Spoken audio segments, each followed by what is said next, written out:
Hello and welcome. Something a little bit different today. Today we're going to look at a recent Zwift beta test and we're going to give our opinion on it. Give it the old CyclingHub opinion. Now this is from a live stream that Martin Bjorgvik, I believe from Sweden, or the Swedish Zwift riders team put up last week, and not really much has been said about it. Swedish Zwift riders, yeah. Zwift Labs experiment, 3 minutes 30 to go. Zwift HQ are basically saying that this is a beta test for the fence system for the group rides. Now, if you've been in a group ride before, you've probably heard of flyers, and you might at one point been one of those flyers that have gone off the front. Group rides are obviously supposed to be a bit more social. They're supposed to keep everyone together, and they're supposed to be a much more social experience rather than a race. There's plenty of races to be done if you want to go racing. So the idea is to try not to get removed from the group too early. There'll be plenty of time for that at the end. Zwift HQ have a fence toggle button, so I presume you can turn the fence on and off, and a distance toggle button as well, so you can set the distance of the actual fence. So the fence is currently off and the riders are off, and yeah, I mean, I've only ever been in a couple of group rides, and I've got to admit, one of those riders that went off the front by mistake. It was a London ride, and you just get caught up with the riders around you, and then they end up pulling you and pulling you and pulling you, and before you know it, you've kind of dropped the ride leader. But I kind of thought, because you're still in a group, what's it matter? You know, it's still a social experience, and you're still at the right wattage that you should be. So currently, according to the Zwift HQ, the fence is on, but there's no visual representation of that fence. I wonder if it is actually a fence, a gate. Oh, there it is. It's like a force field. So there you go. It's running through that force field. That force field is obviously there to try and limit the riders. Why it can't just stop them going any further? You know, a bit like Cade and the equalization. Like, just equalize everybody's power so they all put out the same amount of effort for said amount of watts that they're going to be riding. I'm sure that would be a bit simpler. So the fence is off. Everyone's still sticking together. It's only a small group, so when it's a small group, it's easy to stick together. You know where everybody is 9 times out of 10. So, excuse me. Turning fence on for 5-second gap now. So it was 2 seconds before. Now it's a 5-second gap. So the Zwift HQ ride leader is 4 meters, 3 meters. So Martin, I guess, is just going to sit on him now and not be part of the 5-second gap that will appear. So as long as you're in there, by the looks of it, the fence, you'll never see the fence.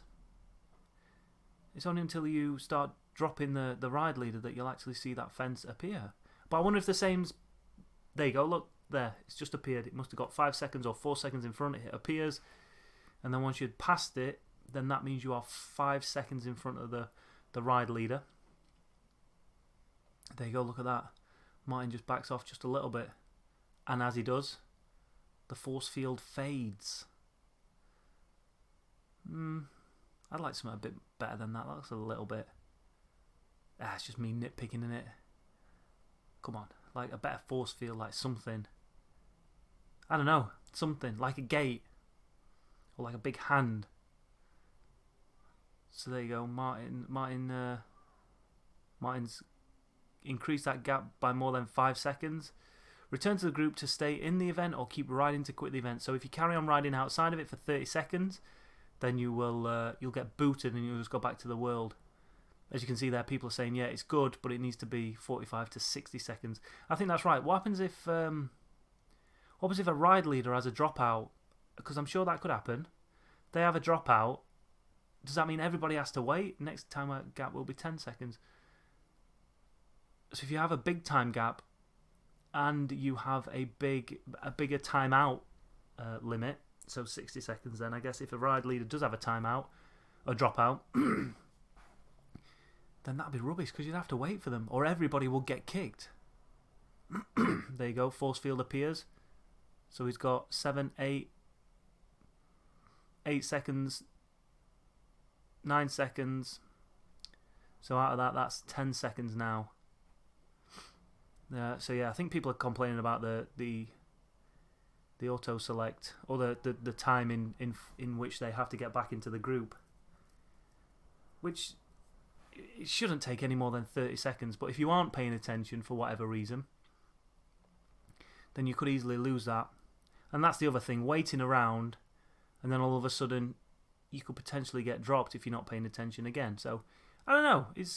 I guess it's going to stop flyers. I wonder if it happens at the back as well. If you're 10, no, it can't, because if you're just struggling to keep on, that's not really motivating, is it? That 10 seconds, if you get dropped by 10 seconds, that you get kicked out of the event. That's rubbish. But why can't group rides be equalised? Like, why can't everybody sit in the group and have a top limit of watts that they can put out, or a top limit of effort that they can put out, and it pushes them to the front of the group, and when they're not working as much, they just sit at the back? Because when it's a group of like 100, you could be surrounded by 15 or 20 riders thinking you're close to the ride leader, not see their name on it, and all of a sudden you could be out of that group. So 2-second fence on. So that's a small fence to keep everyone in. Like I say again, being part of a massive group, a 2-second wouldn't really do it, because you can easily be 2 seconds in front of a rider and still be in a group. There you go, Martin had to slow up there, wait for him, and then kick again. So again, if you're in a sub 2 group ride, he's having to put out, well, there is at 2.7ish, 3 watts. You might have to put quite a bit out to catch back up, and then you might get kicked out of the group again, and then, yeah, I don't know. Look at that, 2 seconds. So he's 12 meters behind, and yeah, that's a very small window of a group to sit in. 2 seconds is too small for me. But I don't know. Let me know in the comments below while I'm still going through this. What's your experience of group rides? Are you a flyer? Do you get dropped on group rides, or do you prefer to ride them alongside the group leader and just sit there and not worry too much about the effort and just enjoy it for the social aspect? I have done a couple of group rides as well where the last lap is a yeah, someone said 30 seconds is too short. How am I making it something? I missed that. Good point. Momentum is tough to deal with when you have no brakes. Yeah, it is. So that's the other thing. If you're a heavier rider and you're going down a descent, how are you gonna slow down? I wonder if 5 seconds is big enough in a large group. Is it adjustable? I want the fence to feel like hot lava. So if you're a big rider, a fat rider, sorry, not fat, a larger rider, and you're going down a hill, how would you slow down to make sure that you are staying with the group? Because if you come down the reverse KOM, for instance, and it's on a 2-second time gap, and you just start freewheeling away from them, maybe it'll take you out of that 2 seconds, and by the time they get to you, you might have gone out of that 30-second window and you might be out of the event. But I guess this is stuff that they're actually testing now, so by that time they won't actually get to it. So back to a 10-second fence, that gives you a fair wedge. Because Zwift HQ there was well, I can see a 29 meters, so you're within 50 meters of the rider, so you get a bit of a leash there to go off on.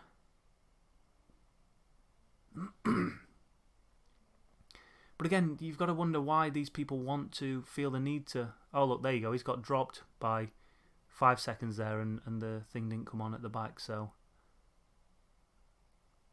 And Tim Searle there, he's 29 seconds back. So obviously it doesn't work. There's the force field coming on again.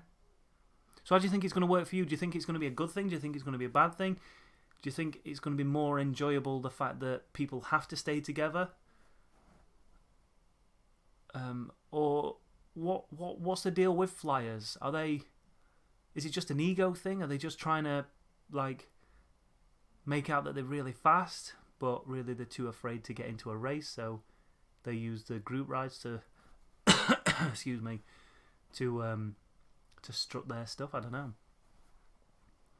So I wonder if Martin's going to get himself kicked out on purpose here. Oh, bit glitchy. Glitchy! So you can see the group rider, you can see the force field. Yeah, that force field needs to be something more. Like a wall. Rather than this weird bubbly thing.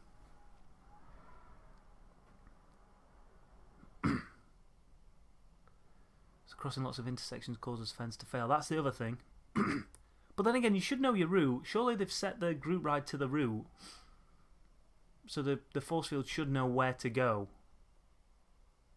In terms of if you get into a T junction or whatever, and you know you're doing the flat reverse or whatever, and it goes and on this point of the flat reverse it turns right, then that force field should know, so it should know where to go. So, but again, I guess they're beta testing it, and that's why it might be a bit glitchy.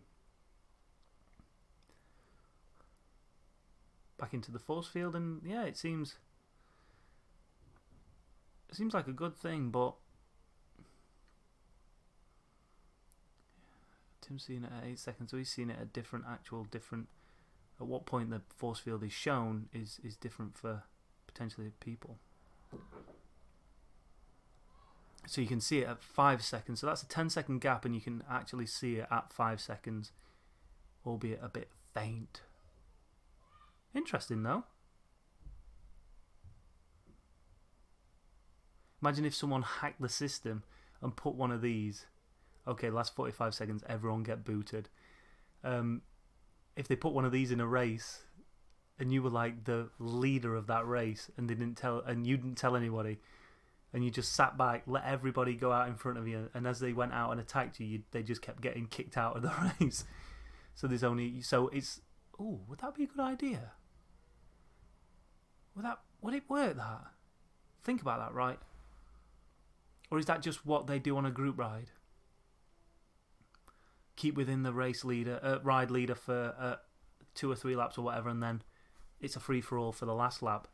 I think they should do that. They should do that for roll-ins on races, just to try and keep them together. I think. Did he get kicked? Did I just miss that?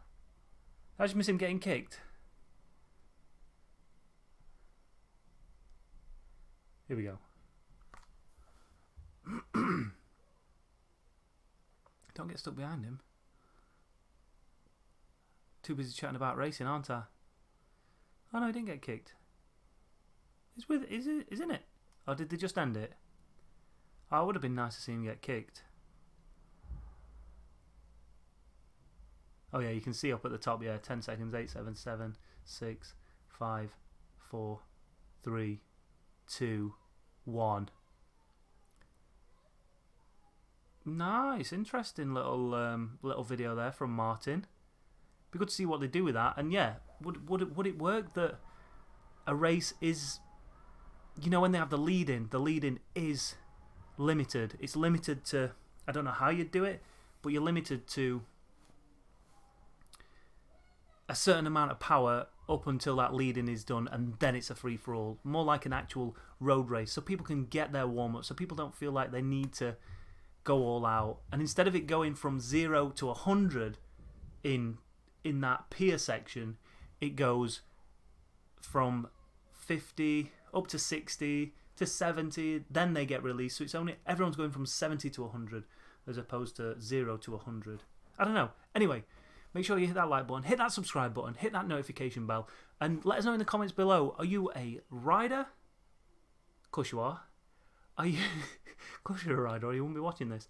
Are you a Zwifter who uses group rides a lot? And if you are, how do you feel about flyers in there? Do you feel like it's a good idea to get that group together and to stick together? Or do you like throwing your meat on the table and saying, hey, this might be a group ride, but look how fast I am? Let me know in the comments below.